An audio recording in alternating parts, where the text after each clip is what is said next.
কেদারনাথজি যাত্রা করার আগে হরিদ্বারের গঙ্গার ঘাটে আপনাদেরকে নিয়ে এসেছিলাম, আর এবার বদ্রীনাথ দর্শনের পর আমি আবার এলাম হরিদ্বারে।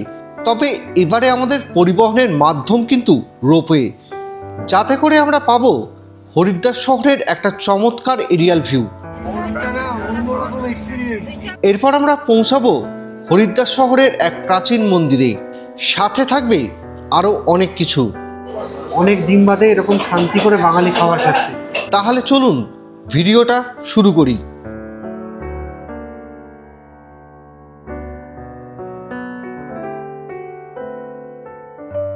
বদ্রীনাথের -4 ডিগ্রি তাপমাত্রা থেকে এসে হরিদ্বারের 28 ডিগ্রি তাপমাত্রায় অ্যাডজাস্ট করাটা একটু প্রবলেমেটিক হলেও ঘোরার উৎসাহের কাছে সমস্যাটা কিন্তু একদমই হার মেনে নিয়েছিল। আর আমরা বেরিয়ে পড়লাম হরিদ্বার এক্সপ্লোর করতে।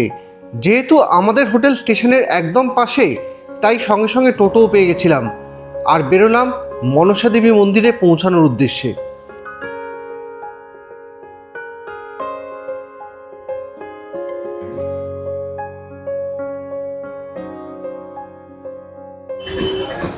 হরিদ্বারে মনসা দেবীর মন্দিরে ওঠার জন্য দুটো ব্যবস্থা আছে।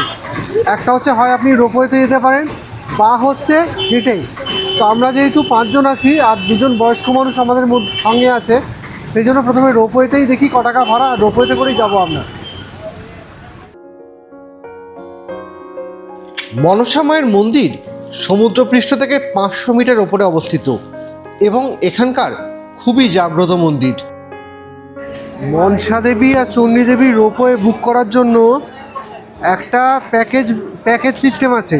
সেটার খরচা হচ্ছে মাথাপিছু 534 টাকা করে। আর সেটাই আপনার একটা সুবিধা হচ্ছে, ওটা হচ্ছে ভিআইপি এন্ট্রি, আমরা ওটাই কেটেছি। আর যদি আপনি মনে করেন যে শুধু ট্রান্সপোর্টেশন বাদ দিয়ে মনসা দেবী আর চণ্ডী দেবীর প্যাকেজ বুক করবেন, মানে সেক্ষেত্রে ট্রান্সপোর্টেশনটা থাকবে না, সেক্ষেত্রে 439 টাকা করে মাথাপিছু খরচা। কিন্তু সেক্ষেত্রে ওয়েটিং পিরিয়ড এই মুহূর্তে চলছে 1 ঘন্টা। তো প্যাকেজ নিলে আপনার কোনো ওয়েটিং পিরিয়ড নেই, সবসময় ইনস্ট্যান্ট হয়ে যাবে ভিআইপির মতো। তো যদি মনে করেন কাটবেন, এটা কিন্তু কাটতে পারেন।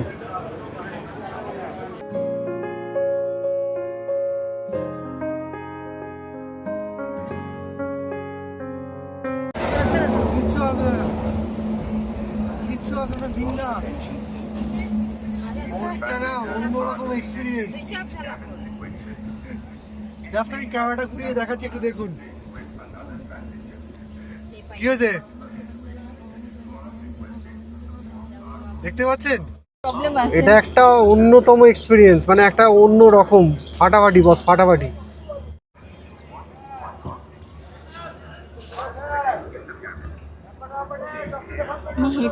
নিচ থেকে নামার রাস্তা,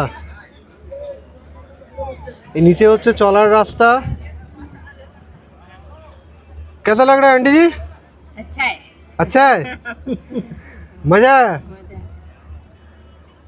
আর এই দূর থেকে হরিদ্বার শহরের সৌন্দর্য দেখা যাচ্ছে। कहाँ से है यार? क्या करता? आप? अकोला, যারা কথা বলছি যে প্যাকেজ এন্ট্রির ক্ষেত্রে বললো যে ভিআইপি এন্ট্রি হবে। এন্ট্রি হয়তো ভিআইপি হয়েছে, ওয়েটিং পিরিয়ড কম লেগেছে, কিন্তু আলটিমেটলি কমন লাইন আর এই লাইন একইভাবে একই সঙ্গে মুভ করেছে। এটা কিন্তু উচিত ছিল না। যারা প্যাকেজ বুক করবে তাদের আলাদা এন্ট্রি হওয়া উচিত ছিল, যারা নর্মাল বুক করেছেন তাদের অন্য একই আলাদা রকমভাবেই এন্ট্রি হওয়া উচিত ছিল। যাই হোক, এটা কিন্তু অনেকদিন বাদে রোপওয়েতে চাপলাম, ফাটাফাটি ফাটাফাটি, জাস্ট ফাটাফাটি। আর যত রোপওয়ে করে ওপরে উঠতে লাগলাম, হরিদ্বার তত নতুন রূপে আমাদের চোখে ধরা পড়তে লাগলো। এমনিতেই হরিদ্বার আমার খুব প্রিয় শহর, জাস্ট শহরটার প্রেমে পড়ে গেলাম। এবারে মনসা দেবী এবং চণ্ডী দেবী পাহাড়ের রোপওয়ের প্যাকেজ বুকিং সম্পর্কে কয়েকটা কথা বলি। আপনারা যদি প্যাকেজ একবার বুক করে নেন, সেক্ষেত্রে কিন্তু মনসা দেবী এবং চণ্ডী দেবী কোথাওই কিন্তু আপনাকে রোপওয়েতে লাইনে দাঁড়াতে হবে না। দ্বিতীয় সুবিধা, মনসা দেবী পাহাড় থেকে চণ্ডী দেবী পাহাড় পর্যন্ত ট্রান্সপোর্টেশনটা কিন্তু এই প্যাকেজের মধ্যে ইনক্লুড করা, এবং চণ্ডী দেবী পাহাড় থেকে যখন আপনি ফিরে আসবেন তখন কিন্তু হরিদ্বার স্টেশনের ড্রপ, সেটাও কিন্তু এই প্যাকেজের মধ্যে ইনক্লুড করা। এইগুলো হচ্ছে এই প্যাকেজের বেনিফিট। মন্দিরে মাকে দর্শন করার জন্য দূর দিগন্ত থেকে প্রচুর পুণ্যার্থী কিন্তু এসেছে। তবে ভিআইপি টিকিট নিয়ে আমাদের কিন্তু খুব একটা সুবিধা হয়নি। একমাত্র রোপওয়ে লাইনে 1 ঘন্টা কিন্তু আমরা দাঁড়াইনি, এই একটাই সুবিধা আমরা কিন্তু পেয়েছি।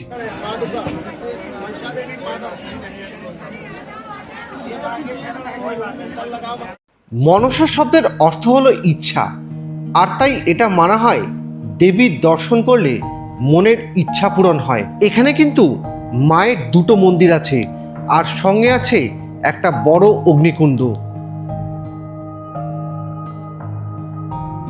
যেখানে মা শক্তি থাকেন সেখানে মহাদেব বিচরণ করবেন না, এটা কি করে সম্ভব?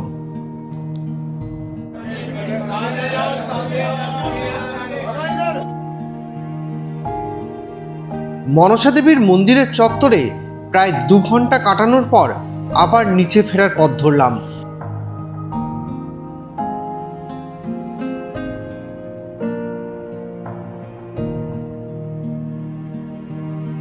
এবং সোজা চলে গেলাম হারকিপৌরি ঘাটের উদ্দেশ্যে।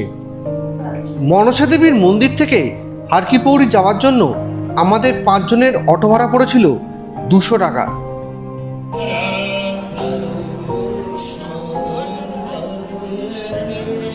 হারকিপৌরি ঘাটে দিনের প্রায় প্রতি সময় পুণ্যার্থীর আগমন লেগে থাকে, তবে সন্ধেবেলায় ভিড় যেন উপচে পড়ে। কিন্তু এখানে ব্যবস্থা এত সুন্দর করে করা যে কোনোভাবেই লোকের কোনো রকম অসুবিধা হয় না।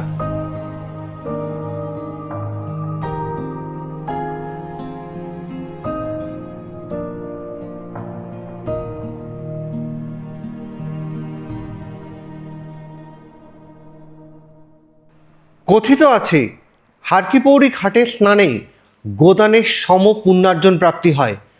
তাহলে চলুন এবারে আপনাকে গঙ্গারতির বেশ কিছু দৃশ্য দেখাই, যাতে আপনি ঘরে বসে ভাবতে পারেন যে আপনি হরিদ্বারের হারকিপৌরি ঘাটেই উপস্থিত আছেন।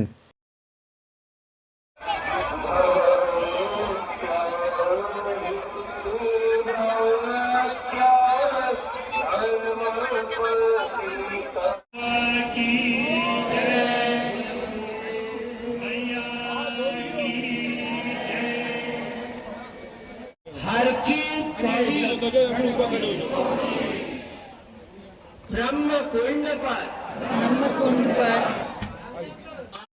বাবা খুব উপর থেকে বসে করছে।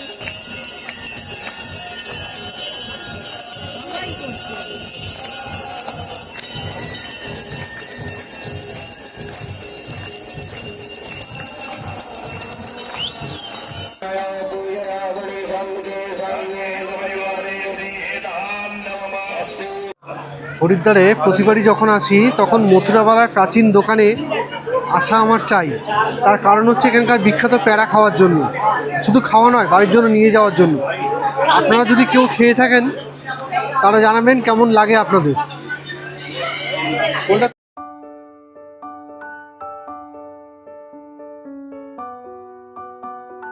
মথুরাবালার প্রাচীন দোকানে প্যারার দাম 450 টাকা প্রতি কিলো হলেও স্বাদে এবং গন্ধে একই রকম রয়ে গেছে।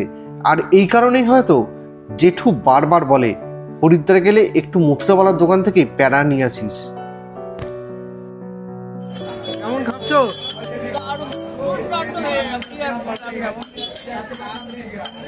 হরিদ্বারে এসে এই দোকানে মিষ্টিগুলো 101, চকলেট বরফি, রাবড়ি, গোলাপ জামুন, দাঁড়াও। তবে মথুরাবালার প্রাচীন দোকানে শুধু প্যারা বা মিষ্টি বিখ্যাত নয়, এখানকার আলুর টিকিও কিন্তু চেখে দেখার মতো। পারলে অবশ্যই চেখে দেখবেন।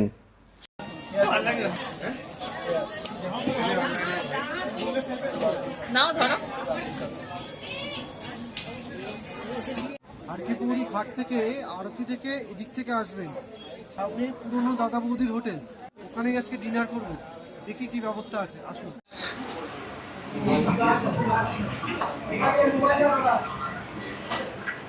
হরিদ্বারে দাদা বৌদির রেস্টুরেন্টে খেতে এসেছি, দাদা বৌদির হোটেলে। গরম গরম ভাত, আলু পোস্ত, বেগুন ভাজা, ঘি দিয়ে গেছে, একটু পরে ডাল দেবে। অনেক দিন বাদে এরকম শান্তি করে বাঙালি খাবার খাচ্ছি। 11 দিন হয়ে গেল বাইরে আছি, 11 দিন বাদে বাঙালি খাওয়া, সেই যে পশ্চিমবঙ্গ ছেড়ে এসেছিলাম সেই থেকে বাঙালি খাওয়া ছাড়া। আশা করি তো খুব ভালোই লাগবে খেতে, গন্ধ তো ভালোই ছাড়ছে। না, টেস্টও খুব ভালো। কেমন খাচ্ছ? একদম বাঙালি ঘরানার খাওয়া, সলিড সলিড।